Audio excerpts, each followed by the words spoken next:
Cette situation délétère et inhospitalière est née suite aux marches de la coalition de l'opposition qui réclame avec la dernière rigueur les réformes ou le retour à la constitution de 1992 et de surcroît le départ du président Faure Eswazim Gnassingbé. Quel est le sens et la portée de cette constitution? Pourquoi devient-elle aujourd'hui une pomme de discorde entre le pouvoir et l'opposition? Écoutez Maître Jean Yaovi Degli, l'un des pionniers rédacteurs de cette constitution de 1992. La constitution de 92 est une constitution qui a été adoptée à 98 plus. Quand on a fini de faire le dépouillement total, c'est plus de 98% de Togolais qui ont adopté cette constitution. Et puis, parce que l'opposition ne s'est pas retrouvée à l'Assemblée, il y a des a fait modifier avec le RPT cette constitution et on en a enlevé toute la quintessence démocratique. C'est-à-dire, il n'y a plus d'alternance au pouvoir, la limitation de mandat a été supprimée, la répartition des pouvoirs entre le chef de l'État et le Premier ministre a été complètement remodifiée.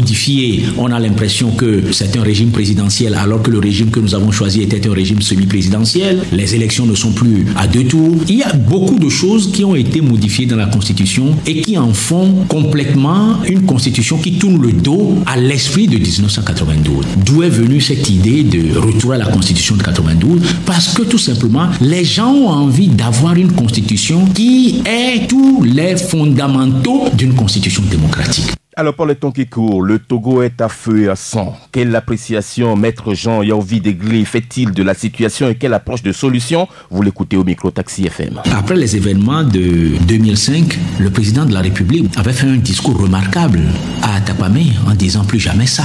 J'ai vu dans ce discours quelqu'un qui a pris la partie de son peuple en disant non, pour rien au monde, nous ne devons verser le sang de nos concitoyens. Mais je me rends compte aujourd'hui que le respect des droits de l'homme, le respect de la vie, le respect de l'intégrité physique des citoyens togolais ne vaut pour le régime en place que tant que son pouvoir n'est pas contesté. Le jour où le pouvoir est contesté, on oublie tout ça et on revient encore à la barbarie habituelle. Il faut qu'on arrête ça, c'est indispensable. Les Togolais ne peuvent pas mourir tout simplement parce qu'ils veulent un meilleur être. Quand les gens veulent un mieux être, quand ils veulent un bien-être, on ne les tue pas, on leur donne, surtout quand on les gouverne. Alors, plus jamais ça, quelle approche de solution pour sortir définitivement de cette crise? Il n'y a pas de solution qui passe par l'absence de dialogue. La seule solution, c'est le dialogue. Maître Jean Yaovi Degli au micro Taxi FM.